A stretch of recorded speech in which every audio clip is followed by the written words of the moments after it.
Assalamualaikum warahmatullahi wabarakatuh. Perkenalkan, nama saya Nelly Rahmawati, NIM 204.105.0100072, kelas Perbankan Syariah 3.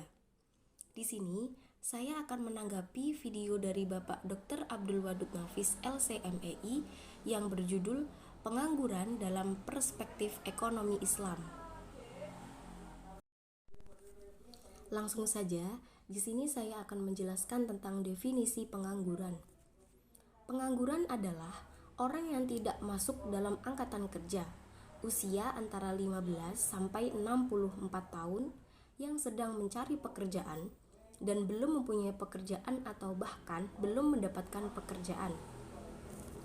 Yang kedua, di sini ada macam-macam pengangguran. Macam-macam pengangguran di sini dibagi menjadi 4. Yang pertama yaitu pengangguran terbuka. Pengangguran terbuka adalah tidak punya pekerjaan dan tidak punya penghasilan. Yang kedua yaitu pengangguran tersembunyi. Pengangguran tersembunyi adalah dia bekerja tapi waktunya tidak standar. Misalnya, pekerjaannya 8 jam, tetapi dia bekerja hanya 5 jam. Maka 3 jamnya dia menganggur. Yang ketiga yaitu pengangguran musiman. Seperti pekerja pada musim tertentu, misalnya, yaitu petani yang bekerja hanya pada musim tertentu. Yang keempat yaitu pengangguran setengah menganggur. Pengangguran setengah menganggur hampir sama dengan pengangguran tersembunyi. Bedanya hanya memang kerjanya yang tidak full. Yang ketiga yaitu pengangguran struktural. Pengangguran struktural adalah seperti kondisi saat ini yaitu pandemi COVID-19 yang menyebabkan pengurangan tenaga kerja secara struktural. Yang keempat yaitu pengangguran teknologi, di mana seperti sekarang ini menanam padi menggunakan mesin sehingga tenaga manusia tidak terpakai lagi. Maka dari itu timbullah pengangguran teknologi. Selanjutnya di sini saya akan menjelaskan tentang dampak-dampak pengangguran. Dampak-dampak pengangguran adalah sebagai berikut. Yang pertama, menurunnya pendapatan per kapita dan pertumbuhan ekonomi. Yang kedua, meningkatkan biaya-biaya sosial. Yang ketiga, menurunnya aktivitas perekonomian. Yang keempat, menurunnya penerimaan negara. Yang kelima, menurunnya tingkat keterampilan. Yang keenam, kegiatan distribusi kurang lancar. Yang ketujuh, terjadinya kemiskinan. Yang kedelapan, kurangnya gizi. Yang kesembilan, tingkat kriminalitas yang tinggi. Yang kesepuluh, produktivitas tenaga kerja yang rendah.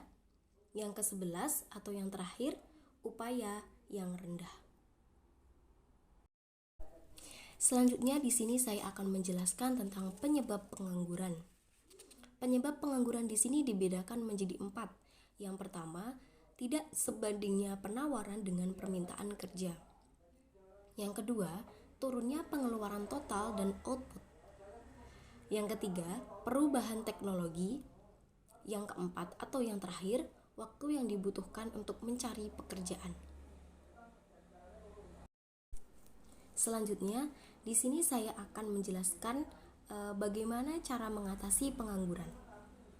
Cara mengatasi pengangguran dibedakan menjadi 7. Yang pertama, menyelenggarakan bursa tenaga kerja. Yang kedua, menyediakan informasi lowongan kerja. Yang ketiga, memberikan pelatihan tenaga kerja. Yang keempat, membuka lapangan pekerjaan sebanyak-banyaknya. Yang kelima, meningkatkan peredaran modal usaha. Yang keenam, meningkatkan jiwa kewirausahaan.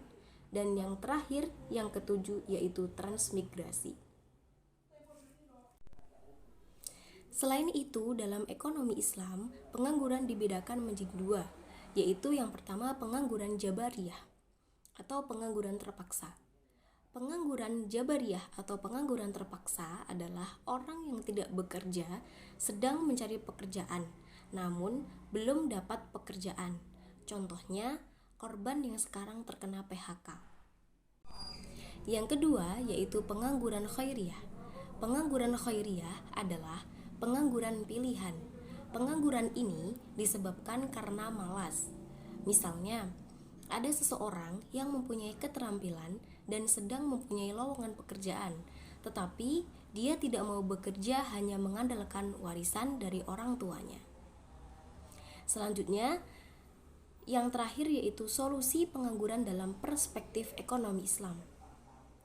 Solusi pengangguran dalam perspektif ekonomi Islam di sini dibedakan menjadi dua, yaitu yang pertama mekanisme individu dan yang kedua mekanisme sosial dan ekonomi.